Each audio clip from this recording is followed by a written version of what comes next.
Marcos, capítulo 2, versos del 1 al 28. Jesús sana a un paralítico. Entró Jesús otra vez en Capernaum, después de algunos días, y se oyó que estaba en casa. E inmediatamente se juntaron muchos, de manera que ya no cabían ni aún a la puerta, y les predicaba la palabra. Entonces vinieron a él unos trayendo un paralítico, que era cargado por 4. Y como no podían acercarse a él a causa de la multitud, descubrieron el techo de donde estaba, y haciendo una abertura, bajaron el lecho en que yacía el paralítico. Al ver Jesús la fe de ellos, dijo al paralítico: Hijo, tus pecados te son perdonados. Estaban allí sentados algunos de los escribas, los cuales cavilaban en sus corazones: ¿por qué habla éste así? Blasfemias dice. ¿Quién puede perdonar pecados sino solo Dios? Y conociendo luego Jesús en su espíritu que cavilaban de esta manera dentro de sí mismos, les dijo: ¿por qué caviláis así en vuestros corazones? ¿Qué es más fácil decir al paralítico: tus pecados te son perdonados? O decirle: levántate, toma tu lecho y anda.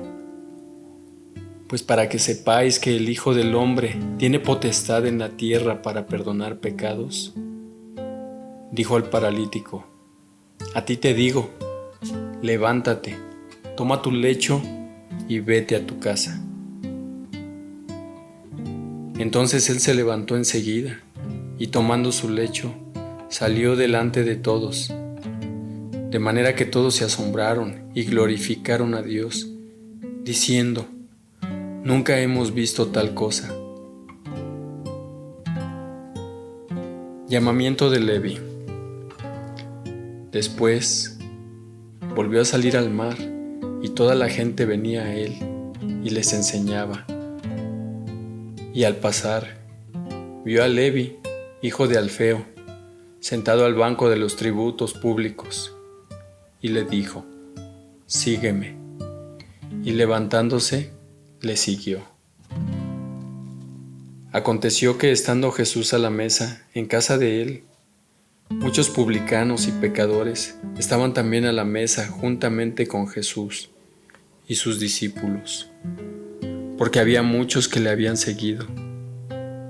Y los escribas y los fariseos, viéndole comer con publicanos y con los pecadores, dijo a los discípulos: ¿qué es esto, que él come y bebe con los publicanos y pecadores?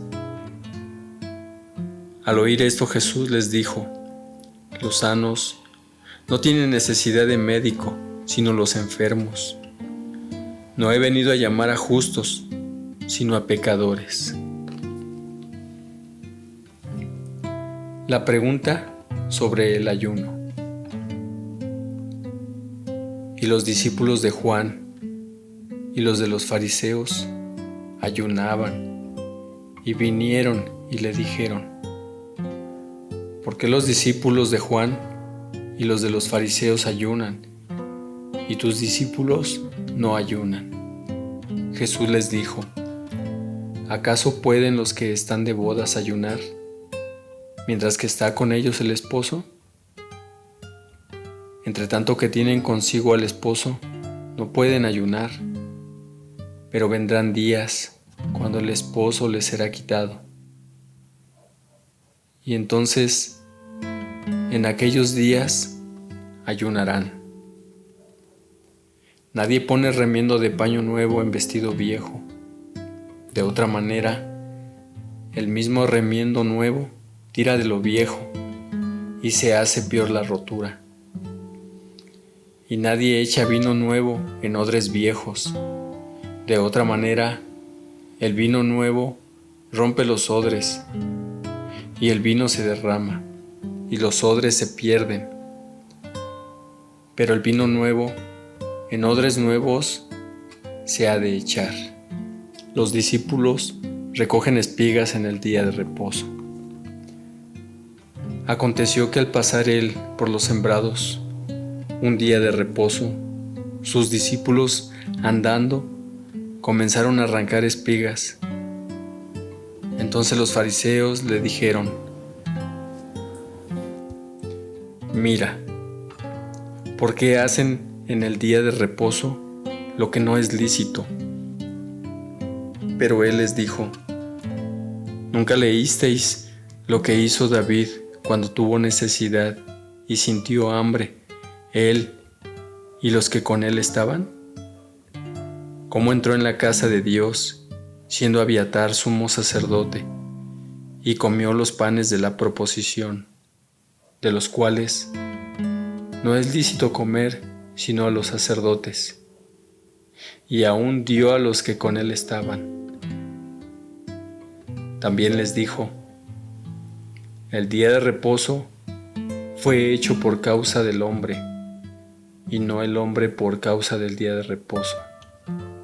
Por tanto, el Hijo del Hombre es Señor aún del día de reposo.